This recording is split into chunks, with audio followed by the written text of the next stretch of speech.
Hola, buenas tardes, buenas noches, buenos días. Este es un video que da continuidad al seminario de 1000 mesetas que estamos realizando en la ciudad de Mar del Plata, de manera presencial en la librería El Gran Pez y de manera virtual, bueno, en el espacio virtual, generalmente los cuartos de fin de semana de cada mes. Y en esta ocasión vamos a estar compartiendo en este tercer encuentro, da la casualidad que del mes de abril, que es la tercera meseta, y en breve vendrá la meseta número 14, acorde al itinerario que hemos trazado, no linealmente como aparecen en el libro, que obviamente estamos trabajando, que es 1000 mesetas.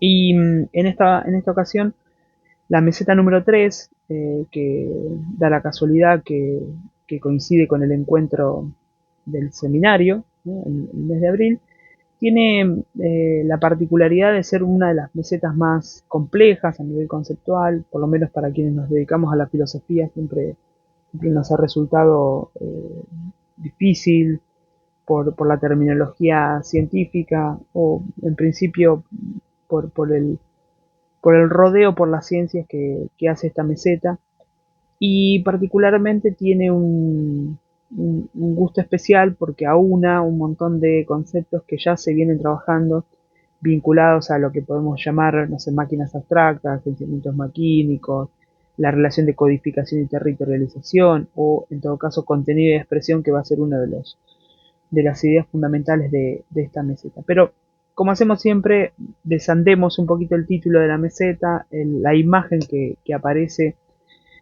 Vamos a ver que la imagen que aparece al principio de esta extensa meseta, podemos decir, está vinculada a esta figura, al bogavante, un crustáceo muy similar a la,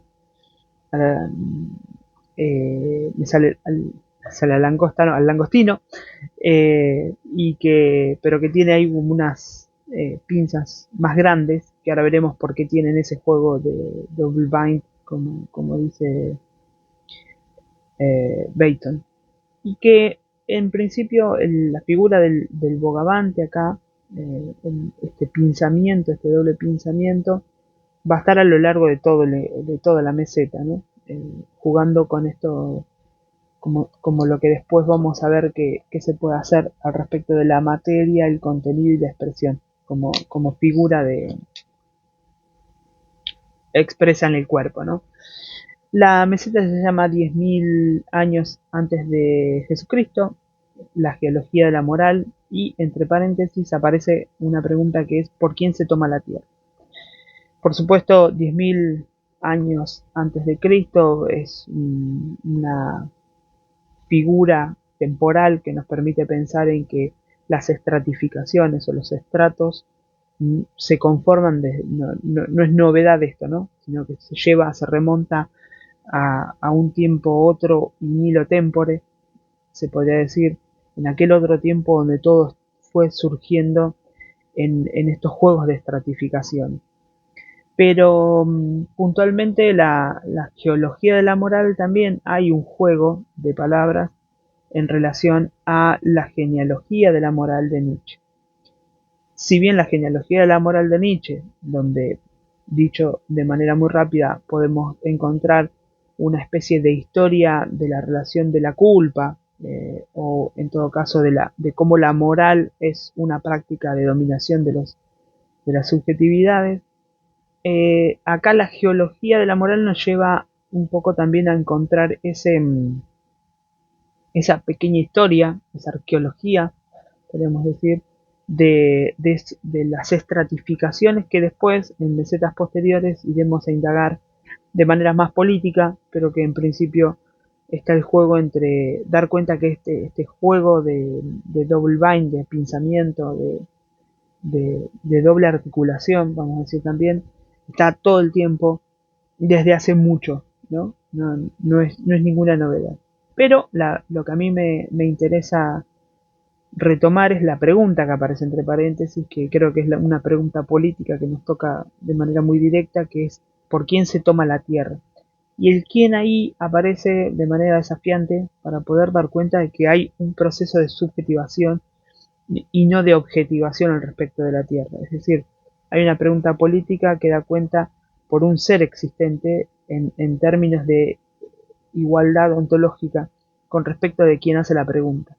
Y que es una pregunta política porque también vamos a estar dándole entidad y valor a la Tierra en tanto sujeto de existencia, como bien decíamos recién, y no como mero objeto o como cosa, que después veremos más adelante en esta misma meseta, que hay una crítica fuerte a esa relación entre las palabras y las cosas. Dicho todo esto, iniciamos un poco el recorrido por la meseta que tenemos acá. Yo voy a ir leyendo, como hago siempre, una serie de apuntes para poder ir pensando todo este recorrido. ¿Vamos bien? Bueno, una introducción perfecta de 5 minutos. En la página 47, que es en donde inicia esta meseta, van a encontrar que hay comienza hablando sobre el profesor Challenger. El profesor Challenger es un personaje que aparece en varias novelas, pero en una puntualmente se llama El Mundo Perdido, de Arthur Conan Doyle. Es una novela de 1912 y que aparece como una figura que en este caso va a estar dando como una conferencia a lo largo de toda la meseta. Interesante ver cómo la intervención del profesor Challenger también, si bien tiene una expresión al principio de manera contundente con el cual va a iniciar la meseta, va a ser como una especie de, cuando este personaje aparezca, va a haber como pequeños microcapítulos al interior de la meseta que van a estar marcados por estas intervenciones del profesor Challenger. Algo que sería interesante de hacer y ver sería ver la secuencia de películas que aparecen a partir de 1925 y después creo que en 1960, en 1992. Hay una serie de películas sobre el mundo perdido y que sería apropiado, si quieren, como para ver alguna referencia cinematográfica, ir a ver. Yo lo que hice fue ver la película en 1925, la cual me gustó un montón porque me gusta el cine clásico, pero sería interesante ir a ver esa referencia, por lo menos para dar cuenta de referencia cinematográfica. Decíamos entonces una primera definición, dice el profesor Challenger al principio de la meseta, que explica que la Tierra crea un cuerpo sin órganos. Este cuerpo sin órganos estaba atravesado por materias inestables no formadas, flujos en todos los sentidos. Y dice, creo que algo más, intensidades libres o singularidades nómadas, partículas locas o transitorias. Pero me interesa esta idea de cuerpo sin órganos que va a ser otra vez, por tercera vez después de las mesetas anteriores, y va a tener su meseta específica, como hacerse un cuerpo sin órganos, aparece como la figura de la Tierra, ¿no? Como esta materia no formada, con estas partículas sueltas, locas, intensas, va a ser esta relación que se va a estar haciendo entre la Tierra y ese cuerpo sin órganos. En la página 48 va a haber una definición de estrato, que dice lo siguiente. Los estratos eran capas, cinturas, consistían en formar materia, en aprisionar intensidades o en fijar singularidades en sistemas de resonancia y de redundancia, en constituir moléculas más o menos grandes en el cuerpo de la Tierra y en hacer entrar estas moléculas en conjuntos molares. Los estratos eran capturas, eran como agujeros negros o oclusiones, que se esforzaban en retener todo lo que pasaba a su alcance. Actuaban por codificación y territorialización, ahí veremos la relación entre forma y materia. En la Tierra procedían simultáneamente por código y por territorialidad. Los estratos eran juicios de Dios, la estratificación general era el sistema completo del juicio de Dios. Así como teníamos la referencia, yo creo que en esta definición de la página 48 aparece casi todo lo que se va a desplegar de manera muy condensada y sin implicar otras variantes, pero de manera condensada el sentido de la meseta. Pensar que los estratos consisten en formar materia en aprisionar intensidades y darle cierta coagulación, cierta consistencia. Después veremos que el concepto de consistencia va a estar repetido incluso hasta el libro de qué es la filosofía, donde vamos a encontrar que los conceptos logran un grado de consistencia y que es necesario que lo logren para poder tener sentido y peso a nivel filosófico. Pero en esto de aprisionar intensidades, de coagularlos, acá va a tener un sentido, en principio no directamente político, pero veremos que más adelante los procesos de estratificación va a tener que ver con las conformaciones de las identidades, con, las, con los aprisionamientos de las identidades, que generan las identidades. Por lo tanto, se va a abogar por una apuesta por la desestratificación y distintas estratificaciones que se van generando, sea en lo significante, en lo subjetivo, en lo personal, etc. Pero me quedo con esto que dice al final sobre el juicio de Dios, que me resulta importante porque, así como decíamos que el llamamiento en el título aparecía en una referencia directa a Nietzsche, con el caso este de la genealogía de la moral, pensada acá como una geología, el juicio de Dios va a ser aquel que se dictamine de manera trascendente también, es decir, que se imponga desde otro lado, desde otro plano. Acá los estratos, que eran el juicio de Dios, dice la estratificación general, hay como también un sentido teológico-político de determinación de este tipo de procedimientos de estratificación y de coagulación. Entonces se va a hacer inmediatamente en esa misma página una referencia en la superficie de la estratificación a un agenciamiento maquínico que dice que no se confundía con los estratos. Es decir, los estratos, que son esas composiciones que ahora veremos, tienen tres al menos niveles, tres niveles podríamos llegar a decir, en el caso de la meseta de mil mesetas. En estos agenciamientos maquínicos es el movimiento, es aquello que permite que eso suceda. Ese agenciamiento maquínico introducido dentro de una gran mecanósfera va a estar todo el tiempo produciendo los estratos. Es decir, para que un estrato se produzca tiene que haber un agenciamiento maquínico, ¿sí? Esto es importante. Y ese agenciamiento maquínico va a tener como decíamos recién, dos pinzamientos, dos caras, podemos decir. Una orientada hacia el estrato, ¿sí? A eso se le va a llamar interestrato, y otra cara orientada hacia otro lado, hacia el cuerpo sin órganos. Entonces, un estrato se va a conformar, llamémosle así, con una cara orientada hacia los estratos, es decir, interestratos, con otros estratos, pero también una cara orientada a ese cuerpo sin órganos, esa tierra, y eso se lo va a llamar metaestrato. Ese metaestrato va a ser lo que en algún sentido va a tomar las fuerzas de este cuerpo sin órganos, estas intensidades, para condensarlas, estratificarlas, vamos a decir, junto con, en esa consistencia, con otros estratos. Es decir, ningún estrato es independiente. Todos los estratos se estratifican e interestratifican en conjunto.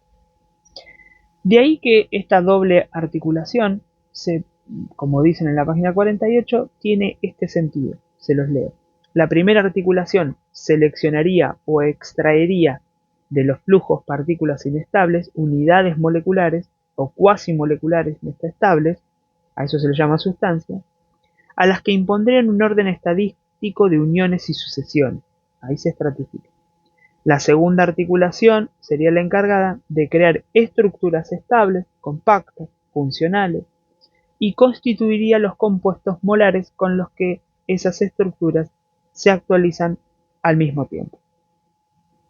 Entonces lo que tenemos hasta el momento es un cuerpo sin órganos, una tierra con mayúscula de partículas de materias inestables, y habría un metaestrato que extraería esas fuerzas para darle consistencia, seleccionaría o extraería los flujos de partículas inestables, unidades moleculares, y les impondría una especie de orden estadístico, ¿no? Se los pone en secuencias, se los unifica, y esa unificación entonces va a crear una estructura estable, compacta, funcionales. Esto sirve para algo. Podemos llamar el enlace con secuencia proteica o el ensamble de enzimas, donde en ese ensamble hay una unidad funcional, sirve para algo, y constituiría los compuestos molares con las que esas estructuras se actualizan al mismo tiempo. Las sustancias tan solo son lo que nosotros vamos a llamar sustancias, son materias formadas. Esas materias formadas, una vez que se consolidan, comprenden las formas como una codificación y las sustancias que son codificadas se territorializan, se sitúan en algún lugar, ¿no? Y también se desterritorializan, pero en principio se territorializan. Entonces lo que vamos a encontrar es que por código y territorialidad vamos a tener los dos momentos con los que forma y sustancia van a estar componiendo el estrato. Dicho de otro modo, todo estrato, en tanto que captura fuerzas y se consolida, va a tomar sustancia y forma que le permite codificar y territorializar, es decir, producir un agenciamiento maquínico de eso que sucede. Entonces, son cosas de las más complejas, pero también esto que está puesto en estos términos terminan siendo cosas de las más cotidianas. Eso es lo que a mí me interesa pensar, ¿no? Es decir, uno podría tomar el sentido del mate, como utilizar el ejemplo del mate que nunca está de más, cuando en el mate codificamos la yerba, la territorializamos en el mate y la codificamos con el agua, tenemos una materia formada llamada, o sustancia llamada mate, ¿sí? Digo esto de manera muy rápida, no sería tan así, pero para, en principio, tomar el ejemplo de qué es la codificación y la territorialidad, perdón, la territorialidad y la codificación, donde se da el estrato, en estos términos, mate, y en el agenciamiento maquínico sería como cebar el mate, se territorializa y se desterritorializa cuando yo lo succiono, entonces generamos otro estrato más grande, que sería en mi caso el ensamble con el mate, y poder lograr el estar tomando mate, ¿no? O el ser matero, por ponerlo de esa manera. Bueno, un ejemplo muy, muy simple, muy, muy cotidiano, pero para ir hilvanando todo este tipo de cosas. Lo que vamos a encontrar entonces es que hago un mapeo general de la meseta y después me detengo en cada uno. Van a decir, hay tres tipos de estratos. Parece un trabalengua. Tres tipos de estratos. Y vamos a encontrar los estratos físico-químicos, los estratos orgánicos y los estratos antropológicos o aloplásticos. En cada uno de ellos, contenido y expresión funcionan de una manera distinta. Hay algo que es necesario decir, una de las cosas que dijimos también en el seminario, cuando lo hicimos de manera en vivo y los conversábamos grupalmente, es que hacemos una referencia importante, que creo que está mencionada, no recuerdo ahora, pero si no debería estarlo, que es una referencia directa a este libro de Gilbert Simondon, que se llama La individuación, y tiene o sea, el título completo es La individuación a la luz de las nociones de forma y de información. Es una tesis doctoral de este filósofo y físico francés de 1958, publicada recién en 1982. Hubo mucha demora para esto porque no la querían publicar, pero junto con Gilbert Simondon, de fondo, pensándolo, teniendo en presente a Simondon siempre ahí dando vueltas, pues vamos a encontrar que esta meseta para mí sería como un homenaje a Simondon, un homenaje en los términos de, así como Simondon en el primer capítulo de esta tesis doctoral desafía la metafísica occidental en los términos de la jerarquía de la forma y la materia, o la forma y la sustancia, en esta meseta se está haciendo el mismo procedimiento. Hay algo que decíamos también en el encuentro presencial, decíamos, Si ustedes leyeron el libro 1, que se llama De Dios, de la ética según el orden geométrico de Spinoza, libro de 1677, si leyeron ese primer capítulo donde se desarma toda la teología, la metafísica y la teología occidental, hay un reordenamiento de términos, una desestabilización de las jerarquizaciones, etcétera. Lo que podríamos llegar a nombrar muy, entre comillas, pero algo que decíamos ahí, es la idea de que este libro es la ética según el orden geométrico del siglo XX. Pondríamos Mil Mesetas también, pero en algún punto para mí yo creo que ese es un buen ejemplo de lo que hubiese sido la ética en el siglo XX, y que va a tomar el término de la transducción, ¿no? como un término súper importante y que acá va a estar nombrado en el estrato orgánico. Pero, antes de adelantarme a eso, hacer la referencia a Louis James-Lev en este libro, Los prolegómenos para una teoría del lenguaje, donde es a partir de este libro que Deleuze y Guattari traen esta idea de que no se trata de forma y contenido, sino de contenido y expresión. El problema no tiene que ver con dos términos, forma y contenido, o sea, el contenido y lo que le da forma, en los términos de Simon Donson, la materia y lo que le da forma, sino que tiene que ver con tres términos, en realidad un poco más, pero en principio tres, que serían materia, contenido y expresión. Ahora, estos tres niveles, dicho esto, siempre vamos a estar dando vueltas dentro de estos tres estratos, estratos físico-químico, orgánico y antropológico o aloplástico, el juego entre cómo se da en cada uno de esos estratos el sentido del contenido y la expresión. Con lo que la expresión va a variar, es decir, cuando hablemos de qué significa expresión en los términos de Deleuze y Guattari, o por lo menos de esta meseta, es que depende del estrato. En un estrato funciona de una manera, en otro de otro y en otro de otro. Dicho esto, es importante porque el movimiento que va a estar de fondo es que hay una inducción en el estrato físico-químico, una transducción en el estrato orgánico y una traducción en los términos del estrato antropológico. Y ahí vamos a tener que ver por qué en el estrato antropológico, bajo la expresión lenguaje, vamos a tener una sobrecodificación permanente de todo lo que nos sucede, y en esos términos todo va a ser traducción, todo va a estar siendo traducido, y esa traducción va a tener sentido político, y ese sentido político va a ser la traducción del lenguaje científico, entre otras cosas. Pero vayamos por parte y les cuento rápidamente de qué constan y cómo funcionan los términos implicados en los estratos al interior de cada uno de estos tres estratos, que siempre están plegándose, incluso en nuestro cuerpo. Somos los tres estratos, tenemos la composición de los tres estratos a la vez. Vamos a encontrar que en el primer estrato físico-químico hay tres niveles. Uno, el nivel de la morfogénesis, de la química celular y del código genético. En esos tres vamos a encontrar una serie de composiciones que se van dando de tipo molecular, de tipo químico, si se quiere, en un juego de sedimentación y plegamientos de fibras y replegamientos que van a estar constituyendo posteriormente elementos orgánicos. Dicen, leo una partecita. La química celular que regula la constitución de las proteínas también procede por doble articulación. Esta se produce en el interior de lo molecular, entre pequeñas y grandes moléculas, segmentariedad por modificaciones sucesivas y segmentariedad por polimeración.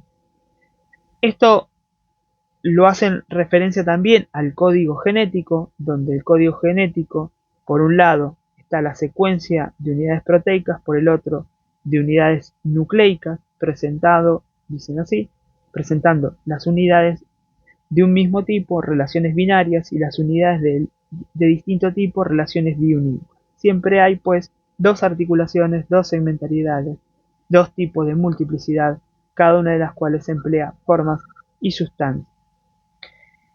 Acá va a haber una intervención del profesor Challenger haciendo referencia a esta doble articulación y le Deleuze y Guattari dicen que hay acá un estratoanálisis, un esquizoanálisis, una nomadología, una micropolítica pragmática, una ciencia de las multiplicidades cuyos fines, método y razón no estaban claros y que ahora, bajo estos lemas, bajo estas formas o estos intereses, va a tener un sentido, ¿no? En algún sentido, el esquizoanálisis, la nomadología, bueno, esta micropolítica es una ciencia de las multiplicidades o de un estratoanálisis, ¿no? Es decir, hay que analizar los estratos.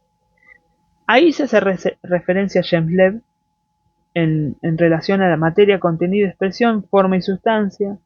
Dicen Deleuze y Guattari, esos eran los strata, decía James Lev, y acá es donde me quisiera detener un segundo, porque lo que vamos a decir es que esto que se da en el ámbito físico-químico, a nivel celular, a nivel del código genético, tiene todo un procedimiento de condensación, que yo lo podría llamar así, donde vamos a definir la materia, el contenido y la expresión de la siguiente manera. Se los leo. Y en los términos de Jean Lev, para poder pensar este primer estrato, cómo funciona contenido y expresión en este primer estrato. Llamábase materia al plan de consistencia o cuerpo sin órganos, es decir, al cuerpo no formado, no organizado, no estratificado o desestratificado, y a todo lo que circulaba por ese cuerpo, partículas submoleculares, subatómicas, intensidades puras, singularidades libres prefísicas y previtales.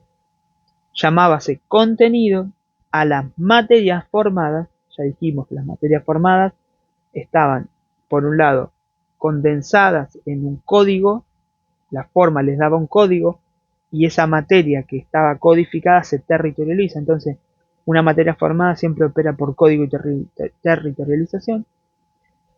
Continúo con la lectura, perdón. Llamábase contenido a las materias formadas que, como consecuencia, debían ser consideradas desde dos puntos de vista. Desde el punto de vista de la sustancia, en la medida en que esas materias eran escogidas, y desde el punto de vista de la forma, en la medida en que eran seleccionadas en un cierto orden, ¿no? Y ahí sustancia y forma. Y llamábase expresión a las estructuras funcionales que a su vez debían ser consideradas desde los puntos de vista de la organización de su propia forma y el de la sustancia en la medida que formaban compuestos. Esto está en la página 51. ¿Por qué es súper importante este, estas definiciones? Porque vamos a encontrar que a nivel físico-químico los estratos van a estar en este movimiento que decimos al principio. Un estrato toma de la fuerza de la Tierra, vamos a decirlo así, de la Tierra en el sentido del cuerpo sin órganos. Hay una selección de fuerzas, una elección particular de fuerzas que se condensan, se estratifican, y a partir de ese segundo momento que decíamos que era el metastrato y el interestrato, generaba una cierta consistencia. Acá está puesto como la materia es esa tierra, el contenido es la selección que estamos haciendo, una selección de ciertas fuerzas, de ciertas intensidades que se condensan y que se expresan en una organización particular, en un compuesto determinado y que se ponen a funcionar. Entonces, lo que podemos llegar a decir es que existe la materia, existe el contenido como una materia formada, por eso traíamos esto del código y la territorialización. Para que una materia exista tiene que tener código y territorialización, no es cualquier materia. Y la expresión es aquello con lo que se organiza o cómo se organiza esa materia y se pone a funcionar. Dicho de otra manera, era, si se quieren, la materia como la selección del mate y la selección de la yerba, y en los términos del contenido ya tenemos el mate preparado y la expresión es que se ponga a funcionar, en este caso a circular el mate. Pero esto piénsenlo a nivel físico-químico, yo lo pongo en estos ejemplos del mate porque me resulta claro, pero sí, siempre es pensar que todo contenido es una selección, algo escogido, y que la expresión es aquello que se pone a funcionar.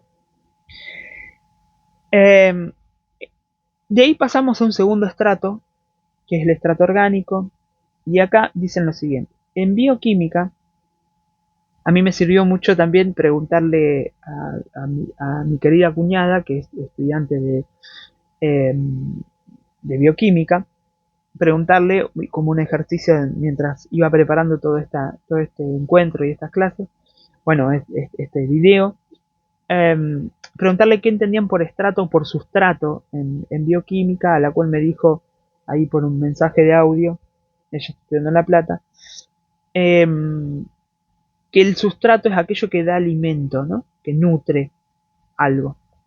Y por otro lado, lo del estrato le hace acordar a la piel, ¿no? A la piel estratificada, que procede por capas, que esto, bueno, a mí me trajo la idea de la piel que me pareció muy apropiada para pensar los estratos, claramente porque la piel es un estrato, pero ahí me quedé pensando también en la relación del el tacto como una potencia de conocimiento, pero también de condensación de sensibilidades, lo cual me da que pensar y que haremos algo mucho más adelante en relación al cuerpo. ¿Qué pasa con las estratificaciones de las sensibilidades? Y esto que se hace una pregunta política en relación a las grandes o macroestructuras estético-políticas con las cuales se conjugan, se componen, se condensan, podemos decir, ciertas figuras de la sensibilidad que nos permiten reconocernos o no en esta especie de capitalismo sensible o capitalismo sensitivo que coacciona, que conduce, que educa nuestras sensibilidades. En lo cual va a traer referencias muy fuertes y directas a lo que vamos a trabajar también en breve en otras mesetas en relación a la educación. Pero dicho esto, en el estrato orgánico, dicen en bioquímica, la unidad de composición del estrato orgánico se define al nivel de los materiales y de la energía, de los elementos sustanciales o de los radicales, de los enlaces y reacciones. Ya estamos pensando en estructuras más grandes, ya no en físico-química, y también estamos pensando en algo importante. Acá, no, la expresión no es la composición con el contenido, algo que hace que lo ponga a funcionar ese contenido, sino que acá la expresión está pensada de manera lineal, de estado en estado, va a estar moviéndose de estado en la mutación de estado en estado. Yo siempre se me viene, digo, si soy el estrato orgánico, es mi cuerpo por momentos está tranquilo, por momentos está agitado, va pasando de estado en estado, y eso también es una referencia importante para las formas del conocimiento de lo corporal, algo a lo cual en principio se supone que me dedico, que a las formas, a pensar las corporalidades, pero sobre todo a la epistemología de lo corporante, y dar cuenta que el cuerpo conoce simultáneamente de estado en estado, va mutando de estado en estado, no hay una acumulación, sino en la memoria, pero en principio de esos estados, sino que se van componiendo con nuestra corporalidad de estado en estado, y eso es lo que nos hace a nuestro cuerpo un estrato orgánico. Como bien, media hora, vamos bien.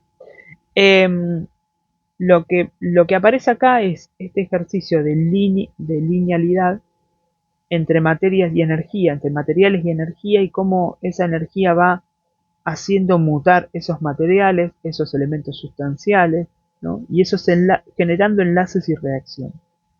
Van a hacer una referencia en la página 53, que yo voy a tomar bastante rápido para no extenderme con esto y si llegar al final, que es lo que más me interesaría en principio. Van a hacer referencia a un zoólogo, puesto que para ese momento entiendo que la palabra biólogo no estaba todavía, pero o un historiador natural o de la historia de la natural, y es este libro que yo voy a mostrar acá, a ver si se alcanza a ver, ¿sí? ahí, ahí capaz que se alcanza a ver, que es Godfrey Saint-Hilaire, que es un historiador de la naturaleza, vamos a ponerlo así. Este libro puntualmente, que es historia general y particular de las anomalías de la organización con los hombres y los animales, de los hombres y los animales, y tiene todo un título más largo, y de las monstruosidades. O, después de ese título largo, Tratado de Teratología. Y este libro que tengo en mis manos es de 1832, es la primera edición de ese libro de Godfrey Saint-Hilaire, y que si bien hay una edición nueva, que es La Disputa, Principios de Filosofía Zoológica, que lo editó Cactus, que también lo pueden llegar a encontrar. Acá está La Disputa con Cuvier, y esto data de 1830. Claro, no esta edición, por supuesto. Esta edición es nueva, la sacaron la gente amiga de Cactus en el año 2009. Y acá van a encontrar un gran debate que se dio o sea, anterior a la publicación de este libro, ¿no? Porque es de 1830 y este libro es de 1832. Y ¿por qué me interesa a mí? Hace unos años yo estaba bastante interesado, de hecho hice indagaciones en el campo de la medicina para poder pensar en la teratología, y puntualmente en el ejercicio de las corporalidades en su grado de singularidad y de composición monstruosa, para poder pensar cómo hay un ejercicio de resistencia al imperativo orgánico, organicista, ¿no? De los cuerpos, que decanta por por ese imperialismo del significante, va a decir Deleuze y Guattari más adelante en esta meseta, en una especie de organicismo teológico político que da cuenta de los funcionalismos a nivel político, para poder pensar cómo hay una educación de los cuerpos en la disciplina, en el ordenamiento, en la higiene, en un montón de facetas que toma lo que en principio podríamos llamar biopolítica. Esto me preocupaba, y creo que acá está un poco la situación del debate, porque esa estratificación biopolítica lo que determina es el debilitamiento de la potencia disruptiva, desafiante, desobediente de los cuerpos en relación al funcionamiento, la funcionalidad que se espera a partir de la biopolítica. A ese ejercicio no consciente, sino insurgente y en términos necesarios, como podemos decir, filosóficamente necesarios, es decir, imposible de no hacerlo, de esa desobediencia, de ese desacato, de esa insurgencia que termina siendo corporal, pero que decanta en prácticas cotidianas y que genera ciertas grupalidades y colectividades. A mí me gustó llamarle, o me dio por llamarle, teratopolítica, como un reverso insurgente de la biopolítica. Motivo de estudio es Godfrey Saint-Hilaire, porque tanto él como Diderot son, junto con Diderot, pensándolo desde el surgimiento de las concepciones de la sensibilidad, desde este libro, El sueño de D'Alembert, donde también aparecen muchas de las figuras de lo teratogénico, como por ejemplo esta, entre otras tantas, y qué tipo de debates se daban a mediados del siglo XVIII para poder pensar el surgimiento de lo que, y termino con esta nota al pie de página, si no tendremos que hacer otro video, lo que cuenta George Picarello en El sentimiento de sí, o esta historia de la percepción del cuerpo, que sí es verdad que habría que hacer prontamente algún tipo de video o de artículo académico para poder contar todo esto que le estoy diciendo de manera muy rápida y aventurada. Entonces, lo que voy a contar rápidamente al respecto de este trabajo y de lo que hacen referencia de Deleuze y Guattari acá, es que en el estrato orgánico retoman este debate entre Saint-Hilaire y Cuvier y otras más que estaban pensando eso, solo para poder dar cuenta de que la relación de estado a estado, esa linealidad de la expresión que va componiéndose de estado en estado, que va dando cuenta de lo que decíamos al principio, de que se componen con materiales, elementos sustanciales o radicales, y que además se enlaza y genera ciertas reacciones, no es una cuestión evolutiva en los términos del progresismo biopolítico, sino que hay una especie de inmanencia de composición y creación, de mutabilidad, que no tiene un sentido evolutivo, sino incluso podemos decir involutivo, ¿no? En los términos de la evolución aparalela, algo que también va a estar citado en este otro libro de la lógica de lo viviente, de Jacob, que también hacen referencia a Deleuze y Guattari en todo el libro. En toda la meseta. Pero apuro esto tan solo para poder pensar lo que sigue. Lo que vamos a encontrar en esta especie de materia, contenido y expresión, esta ya no así, diríamos, condensada, sino de manera lineal, de estado en estado, es dar cuenta de una doble tendencia donde las formas deben comprenderse cada vez más a partir de poblaciones, es decir, la idea de que de esta materia formada, contenido, ¿no? Dicho de otra manera, vamos a ponerlo así. Esto que decíamos que la materia, contenido y expresión, la materia era una materia no formada, pero cuando pasa a ser contenido es una materia formada, en los términos de los estratos orgánicos, hay que pensarlo como poblaciones, manadas, colonias, colectividades, multiplicidades.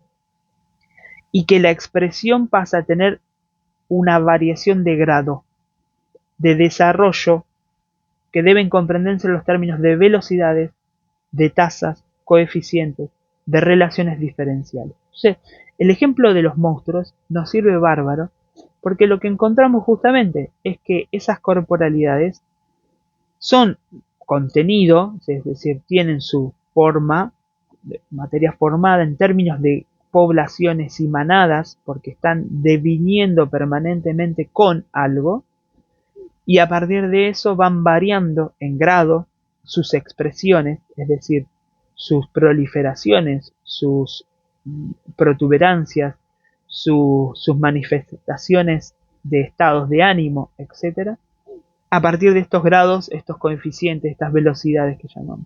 Para eso la idea, tanto para mi gusto de Diderot como de Saint-Hilaire, vienen bien para poder pensar estos movimientos de grado y de velocidades.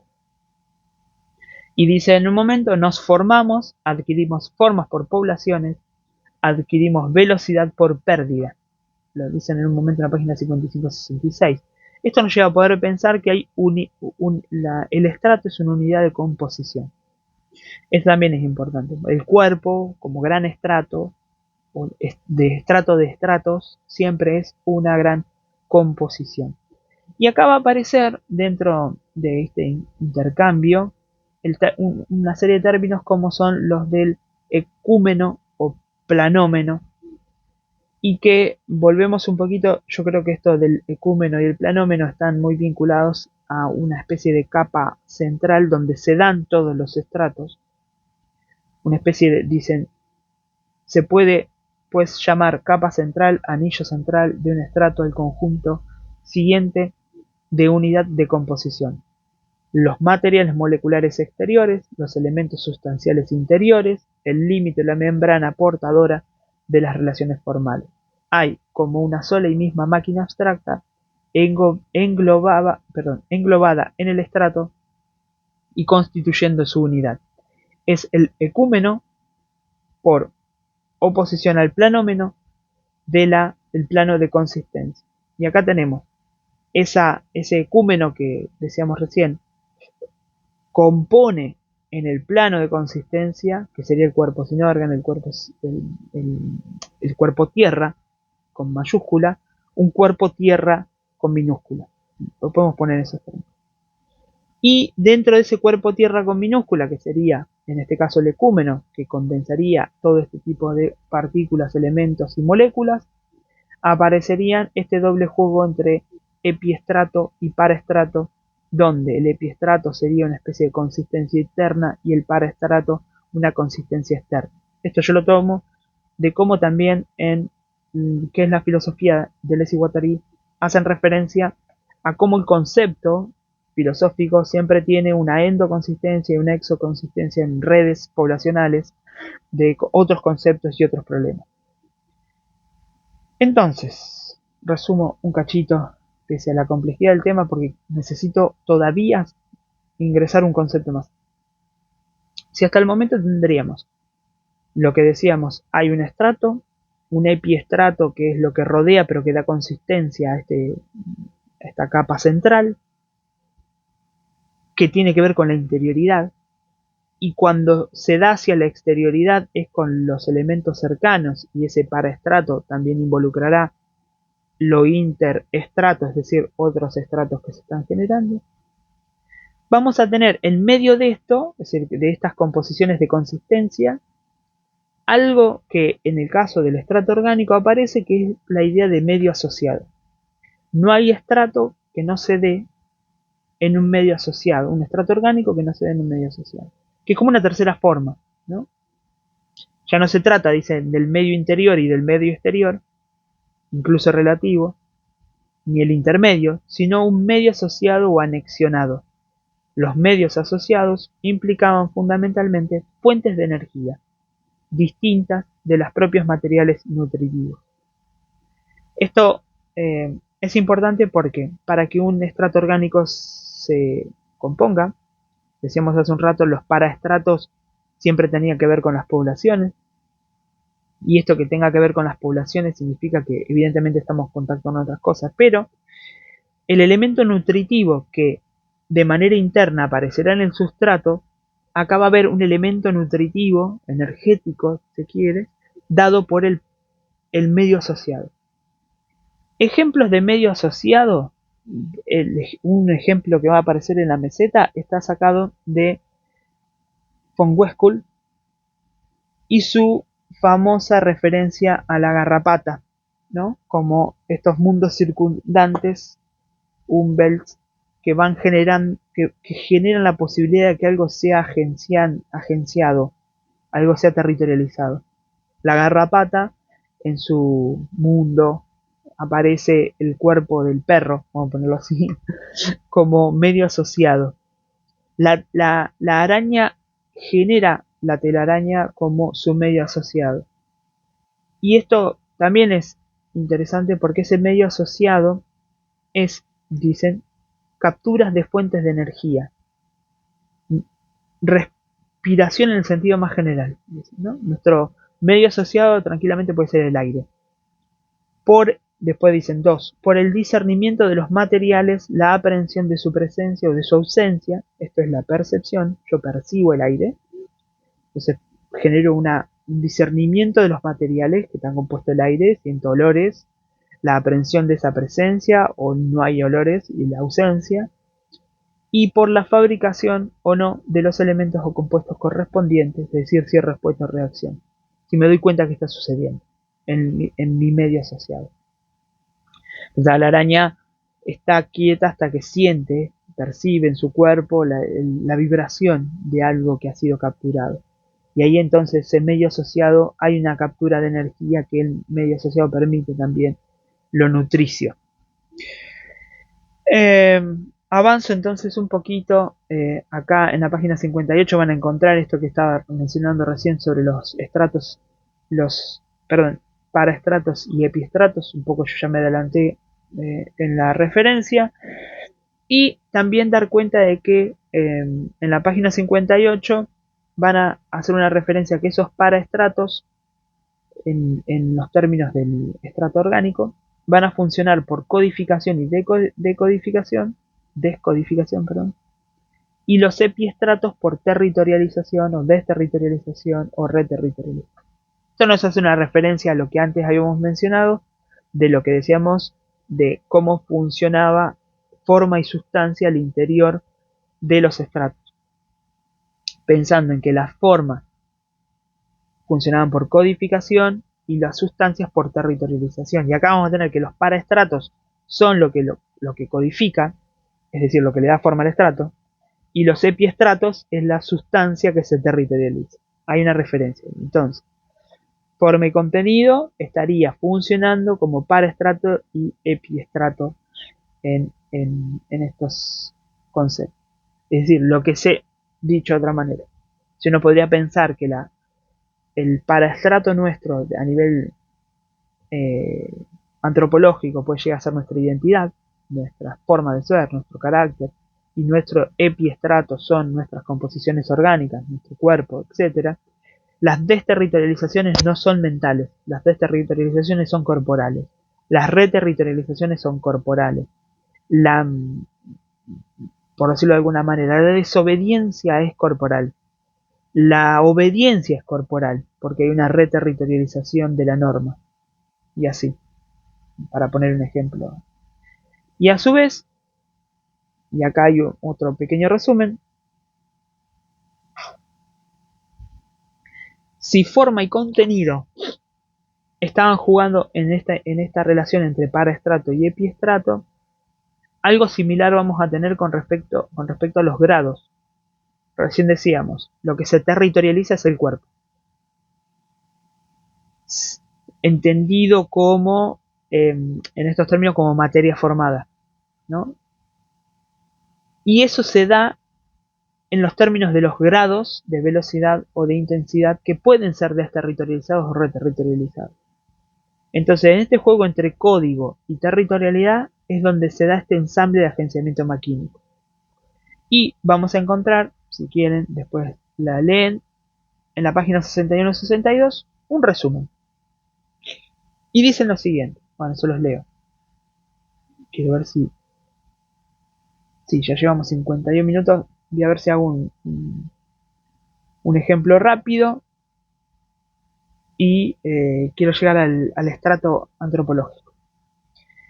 Dicen, en el ecúmeno o la unidad de composición de un estrato, los epistratos y los paraestratos no cesan de moverse, de circular, de desplazarse, de cambiar. Unos transportados por líneas de fuga y movimientos de desterritorialización, otros por procesos de decodificación o de deriva, comunicando unos u otros y otros en el entrecruzamiento de los medios. Los estratos no cesan de estar sacudidos por fenómenos de fractura o de ruptura, bien al nivel de los sustratos que proporcionan los materiales, bien al nivel de los caldos que contiene cada uno de los estratos, un caldo prebiótico, un caldo prequímico, bien al nivel de los epistratos que se acumulan, bien al nivel de los paraestratos que se apoyan. Por todas partes surgen aceleraciones y bloqueos simultáneos, velocidades comparadas, diferencias de desterritorialización que crean campos relativos de reterritorialización. Después va a aparecer una mención a la máquina abstracta pensada como prisionera de estas estratificaciones, pero también atravesando todas las estratificaciones, es igual a un grado de inmanencia perpetua, dicen, de las desterritorializaciones absolutas en la relativa y de los agenciamientos maquínicos. Y va a aparecer en la página 63 también una figura que para analizar el tema de los pasajes entre el contenido y la expresión, va a estar entre el contenido y la expresión, siempre va a haber algo del orden de la resonancia. Si bien habitualmente nosotros hacemos referencia al concepto de resonancia como lo que a nosotros nos resuena de otra cosa, acá la resonancia siempre es una resonancia, si se quiere, interna.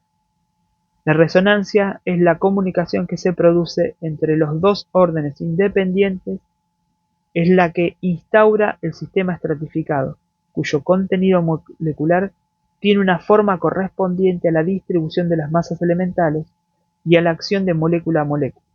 De igual modo que la expresión tiene una forma que manifiesta por su cuenta el conjunto estadístico y el estado de desequilibrio a nivel macroscópico.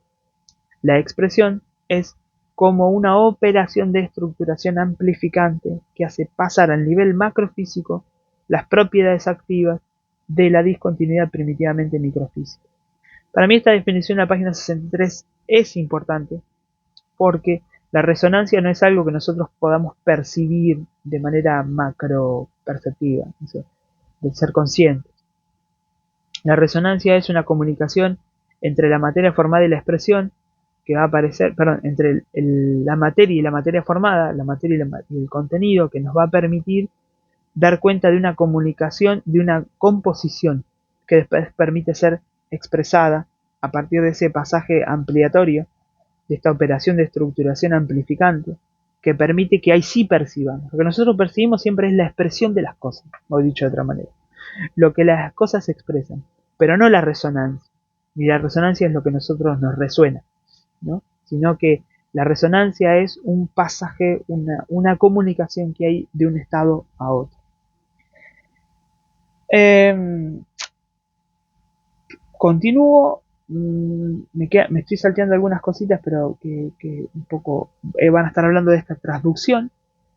En la página 66 vamos a encontrar esta idea de las inducciones, de las traducciones y las traducciones, y que lo que Simondon estudió con respecto al campo físico-químico también tiene la misma estructura, el texto de Simondon. Lo físico-químico, los cristales, ¿no? Los cristales, los físico-químicos, las estructuras orgánicas y lo psicosocial, va a decir Simondon.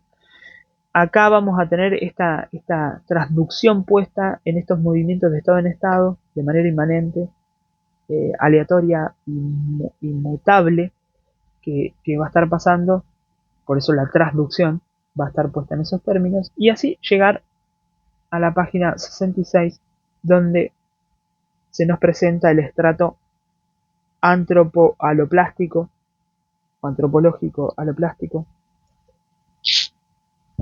y tratar de ir cerrando, sin estirarme mucho más de una hora, esta meseta. A partir de acá va a haber un debate fuerte con respecto a la noción del lenguaje, que va a ser retomado en la meseta siguiente, meseta 4, postulados de lingüística, meseta 5, sobre algunos regímenes de signos, que son los que vamos a trabajar en el mes de mayo de manera presencial, de manera virtual, en el seminario que estamos generando, y que después posteriormente haremos videos al respecto de esas mesetas también. Pero dicen lo siguiente: la forma del contenido deviene aloplástica y ya no homoplástica. Es decir, efectúa modificaciones del mundo exterior. La forma de expresión deviene lingüística y ya no genética, es decir, actúa mediante símbolos comprensibles, transmisibles y modificables desde fuera. Lo que se denominan propiedades del hombre, la técnica, el lenguaje, la herramienta y el símbolo, la mano libre y la laringe flexible, el gesto y la palabra. Y retoman al Leroy Gourhan, cuando dice que la mano no debe ser considerada aquí como un simple órgano, sino como una codificación, código digital, una estructuración dinámica, una formación dinámica, forma manual, la mano como forma general del contenido que se prolonga en herramientas, que son a su vez formas en actividad y que implican sustancias como materias formadas. Por último, los productos son materias formadas o sustancias que a su vez sirven de herramienta. Y hacen una referencia, bueno, acá hay toda una especie de juego sobre las territorializaciones y las desterritorializaciones, la boca como una desterritorialización del hocico, y todo pensado dentro de una especie de cartografía intensiva, de mapa intensivo de las modificaciones que se van dando a lo largo de las progresiones, las variaciones, las mutaciones de las corporalidades a lo largo de la historia, ¿no? Y dicen en un momento en la página 67, qué curiosa desterritorialización llenar la boca de palabras en lugar de llenarla de alimentos y de ruidos. Una vez más, diríase que la estepa ha ejercido una fuerte presión de selección. La laringe flexible viene a ser el homólogo de la mano libre y solo puede desarrollarse en un medio talado en el que ya no es necesario tener cavidades laríngeas gigantescas para dominar mediante gritos la persistencia del fragor del bosque. Los signos vocales tienen una linealidad temporal y es precisamente esa sobrelinealidad la que determina su desterritorialización específica, su diferencia con la linealidad genética. Sustancia vocal, acústica y fisiológica, forma de expresión, lenguaje. Acá donde aparece la cuestión de la traducción, ¿no? Y dicen que la traducción no solo hay que entender por una lengua, puede, en cierto sentido, representar los elementos de otra lengua, sino algo más, que el lenguaje, con sus propios elementos en su estrato, puede representar a todos los demás estratos, ¿no? Ahí donde está el problema de la ciencia, o dicen, el mundo por oposición al Umwelt del animal. Acá el mundo científico aparece como la traducción de todos los flujos, partículas, códigos y territorialidades de los otros estratos en un sistema de signos suficientemente desterritorializados, es decir, en una sobrecodificación específica del lenguaje. Es como si el lenguaje estuviera todo el tiempo redundando sobre las cosas, sobrelinealmente explicando algo que está siendo dado de manera simultánea. Por eso hace un rato decíamos, el cuerpo conoce simultáneamente, conoce a partir de lo que en términos de Deleuze y Guattari sería un agenciamiento maquínico. Es la manera en que el cuerpo conoce. Y por otro lado, pareciera ser que el lenguaje, o a partir de nuestra expresión lenguaje, estamos sobrelinealmente trazando sobre las cosas siempre la redundancia de aquello que sucede.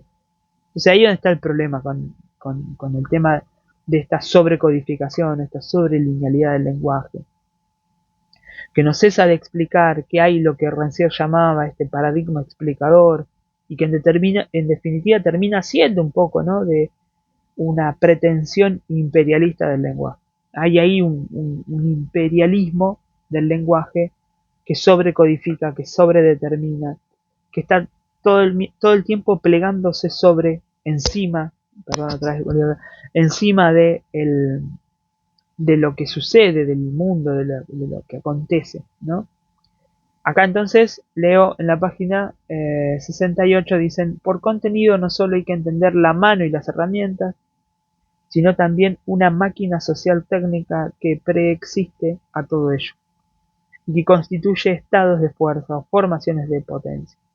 Por expresión no solo hay que entender la voz y el lenguaje, ni las lenguas, sino también una máquina que preexiste a todo ello y que constituye los regímenes de signos. Interesante, ¿no? Poder pensar que la escritura es esta máquina, que podemos decir esa máquina social técnica que nos permite la escritura para poder generar una expresión material de esos regímenes de signos que se dan a partir del lenguaje, y que en definitiva la voz sería parte de ese régimen de signo que expresa esta otra máquina social técnica. Va a aparecer en la página 69, bueno, la idea del cerebro, algo que también posteriormente en qué es la filosofía, en el final de qué es la filosofía va a aparecer. Se va a hacer una distinción entre los signos, entre índices, símbolos e iconos. Esto también es interesante. Se hace una referencia a la escritura, algo que al principio de diálogos también aparece y me gusta bastante. O al principio de crítica y clínica. Y se va a poner énfasis en esto del imperialismo del significante. Dicho en la página 70 de la siguiente forma: el imperialismo del significante sobre el propio lenguaje, sobre el conjunto de los regímenes de signos y sobre la extensión del estrato que vehicula esos regímenes.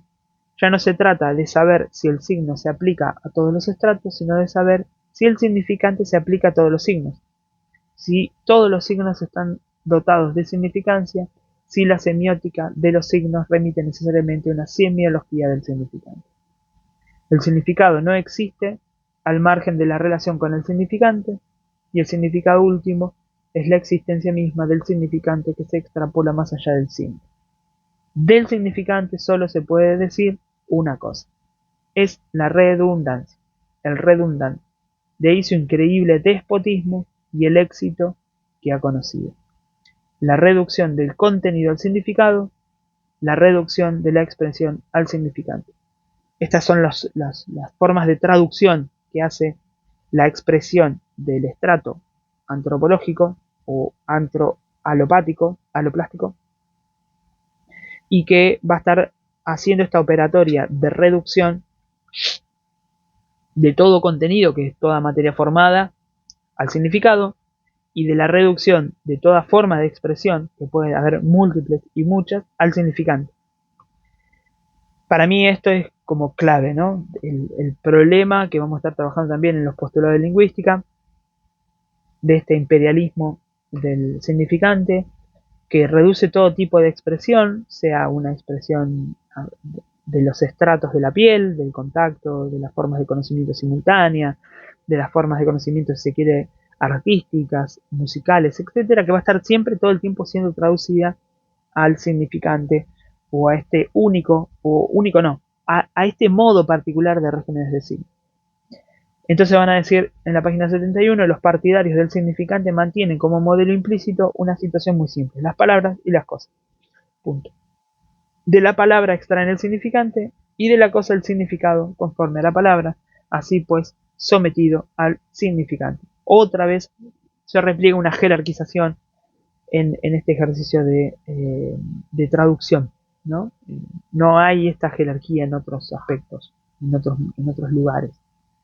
Un ejemplo que se da muy claro acá, en la página 72, es el ejemplo de la prisión y de la delincuencia de Foucault. Yo creo que cuando llega este momento de, de ejemplo Foucaultiano, se aclaran un montón de cosas. Uno viene leyendo, parece medio que está enredado, o enredade, y aparece este ejemplo. Entonces, por entender la forma contenida y la forma expresión, la prisión y la delincuencia, es la captura de ese contenido que pasa a ser el significado, en este caso la prisión, podemos decir el hospital, la escuela, y la delincuencia como un régimen de signos que significante se apodera del contenido de la prisión y por tanto nombra, tiene su referencialidad, historia, sus segmentos, etcétera, que están puestos ahí a partir de esa palabra, y esa máquina abstracta, dicen Deleuze y Guattari, que no actúa en modo alguno como significante, sino como una especie de diagrama.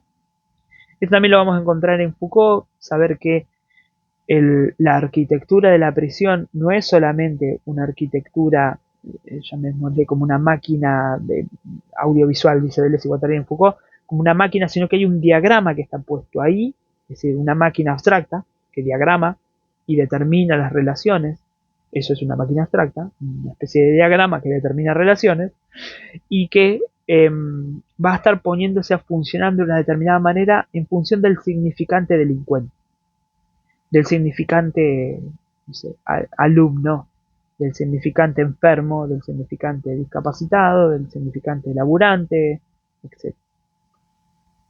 Dan el ejemplo de la escuela y después dan una serie de ejemplos donde podría haber expresiones sin signos, expresiones asemióticas, pero que todo está siempre puesto en funcionamiento en una gran mecanosfera, dice en un momento en la página 73, las diferentes figuras del contenido y la expresión no son los estudios, no son estadios, perdón, no hay biosfera, noósfera, solo hay por todas partes una sola y misma mecanosfera. Algo que hacen referencia que también me parece interesante es que todo esto no está vinculado a las metáforas, que todo consiste en esa imagen, en eso que nosotros llamamos lo real. Entonces hay una literalidad extrema, como dice François Surabibili, un libro que salió publicado hace muy poco acá en Argentina, y empieza a ver como una especie de resúmenes, que ya llevamos una hora muy estirado, van a encontrar a partir de la página 75 resúmenes, que paso a resumir y para terminar. ¿Cómo funciona decíamos hace un rato, el ecúmeno, el planómeno, ecúmeno, que es el estrato y la consistencia del estrato que se da en el planómeno? El planómeno acá es pensado como el cuerpo sin órganos, la tierra con mayúscula, el cuerpo tierra, el cuerpo sin órganos con mayúscula, el planómeno. El ecúmeno es donde se da ese agenciamiento maquínico que permite la composición de los estratos. Entonces dicen lo siguiente: el plan de consistencia o planómero no es en modo alguno un conjunto indiferenciado de materias no formadas. Bajo las formas y sustancias de estratos, el plano de consistencia construye continuums de intensidad, emite y combina signos y partículas y efectúa conjunciones de flujos de desterritorialización. Para mí esto es súper importante, porque acá el cuerpo sin órganos no es el caos, no es lo indiferenciado, sino que hay cosas que suceden ahí que son muy puntuales en el planómetro, en ese plano de consistencia. Se construyen continuos de intensidad, se emiten y combinan signos partículas, se efectúan conjunciones de flujos de desterritorialización. Porque si lo entenderíamos como caos, como desorden, le estamos bajando el precio. Eso sería. No percibimos ese tipo de situaciones o de cosas que están sucediendo como construir un continuum de intensidad. Y, por otro lado, la máquina abstracta, dicen, unas veces desarrolla el plan de consistencia en el que construyen continuum las emisiones y las conjugaciones, y otras permanecen englobadas en el estrato en el que define la unidad de composiciones y la fuerza de atracción o de prensión. Esto es lo que decíamos muy puntualmente en relación al diagrama, ¿no? Una máquina abstracta es un diagrama. A veces genera un plano de consistencia, otras veces queda englobada dentro del estrato que lo diagrama, ¿no? Quedaría englobada dentro de la prisión, dentro del sujeto, si se quiere, estrato orgánico delincuente. Y acá aparece ese otro concepto, teníamos recién el planómeno, el agenciamiento maquínico, sería el otro concepto, que dice es completamente diferente, aunque en estrecha relación con la máquina abstracta. Entonces, tenemos la máquina abstracta, el diagrama, que se da y construye y conforma por momentos los planos de consistencia, y por otro lado el agenciamiento maquínico, que es lo que lo efectúa en cada estrato, y las coadaptaciones de contenido y expresión, las relaciones biunívocas, las divisiones del estrato en epiestratos y paraestratos, y que asegura la relación con lo que es sustrato y efectúa necesariamente la máquina abstracta. Es decir, el agenciamiento maquínico, dicho de otra manera, esto es una página 125, es la efectuación de la máquina abstracta.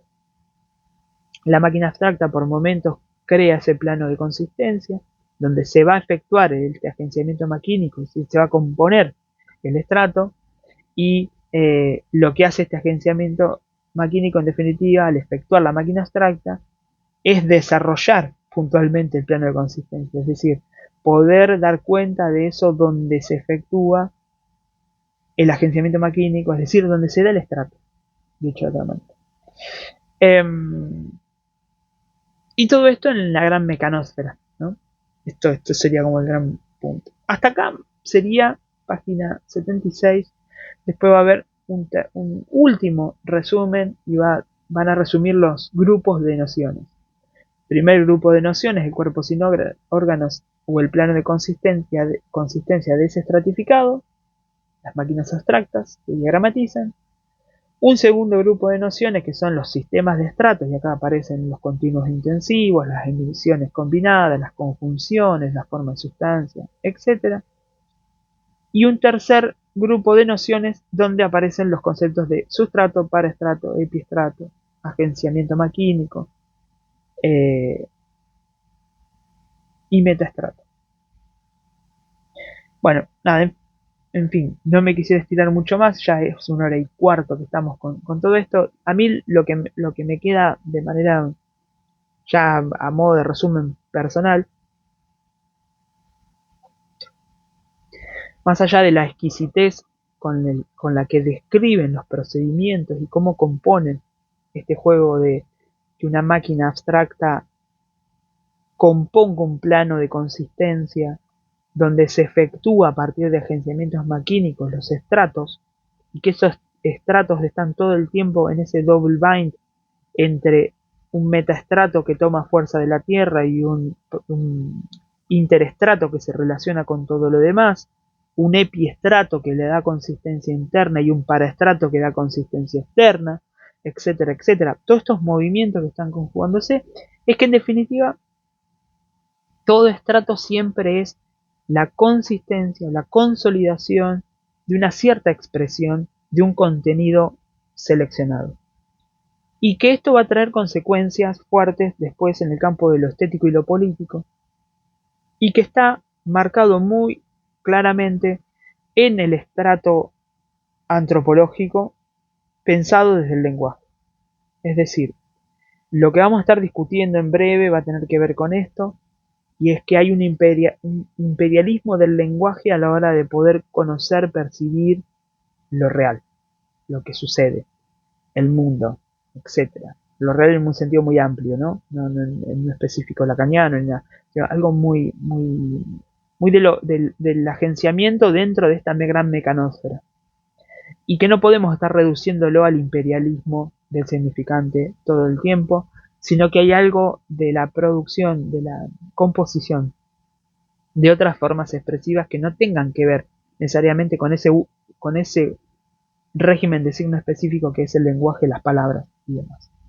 Así que, bueno, esperemos que esto haya servido para acompañar esta ardua meseta de la geología de la moral, y por eso la moral también ahí está muy presente. Hay una moral del lenguaje, hay una moral, la moral en estos términos acá es la moral del imperialismo del significante, que va a estar todo el tiempo sobrecodificando aquello que sucede, y por tanto la moral lo que hace es sobrecodificar todo el tiempo. La ética será otra cosa. La ética tendrá que ver con las composiciones, las intensidades, con esto que decíamos hace un rato de dar cuenta de las velocidades, de las graduaciones, de los gradientes de intensidad, que va a estar muy ligado a la ética espinosa, pero que en principio no es una moral del significante que decir cómo estás, qué sentís, etcétera, etcétera. Bueno, dejamos acá. Agradezco muchísimo, muchísimo que se hayan quedado después de esta hora y cuarto, un poquito pasada, para poder explicar o recorrer o tratar de desandar esta ardua meseta. Y en breve estaremos haciendo uno más sobre la meseta 14, que es lo liso y lo estriado, como esas dos mesetas que tuvimos en este tercer encuentro del seminario de 1000 mesetas que estamos haciendo acá en Mar del Plata en el 2025. Bueno, agradezco un montón y en breve esa meseta 14.